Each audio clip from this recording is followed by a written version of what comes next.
All right, so let's look at prime factor. Okay, now you can see prime factor here.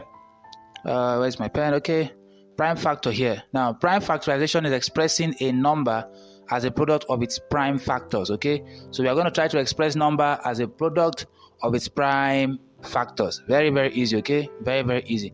Let's take examples. Let's say I have let me use color red, not blue. Let's say I have, we're asked to find the prime factors. Find the prime factors of 28. Now, before we solve this, okay, I need to show us something. First of all, what are prime factors? We said that, okay, prime factors are numbers, or a prime number rather, is a number that can only be divided by 1 and itself. So I'm going to give you an example of prime numbers, okay? So let's see, prime numbers, example of prime numbers here. We have 2, we have 3, 4 is not a prime number, we have 5, we have 7, 8 is not, 9 is not, 10 is not, 11, we have 13, and so on, okay? So we'll focus on this first set of what? Prime numbers. Now back to our question, okay? Back to our question. So let's see, we're asked to find the prime factors of 28. So we're going to find factors of 28 that are just what? Prime numbers. And at the same time, when we multiply it together, it's going to give us 28. Please take note. We'll find factors of 28 that are prime numbers. Emphasis on prime numbers, so that when we multiply them together, we'll get what? Prime numbers. Very easy. Now see how I'm going to do it, okay? I'm going to draw something like this. Put something like this, okay? I'm going to put 28 here. And I will start using prime factors to divide through, okay? So the first prime factor I want to use is what? Prime factor 2. So I'm going to say 2 here. Now 28 divided by 2 gives you what? It's going to give us what? 14. So I want to use another prime factor that can go into 14, which is what? 2 again. So I'm going to use 2 here. Now 14 divided by 2 gives me what? 7.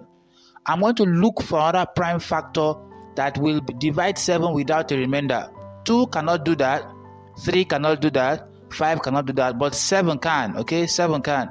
So I'm going to use 7 here. Now 7 divided by 7 gives me what? 1.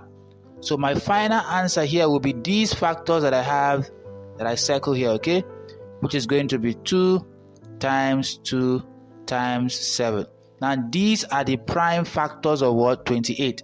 2 times 2 times 7. Because if I multiply them together, I'm going to get 28. And these are my prime factors. Very, very easy, okay? Now let's see another question. Let's see another question, okay? Now take for instance, we are asked to find the prime factors. Let's change color. We're asked to find the prime factors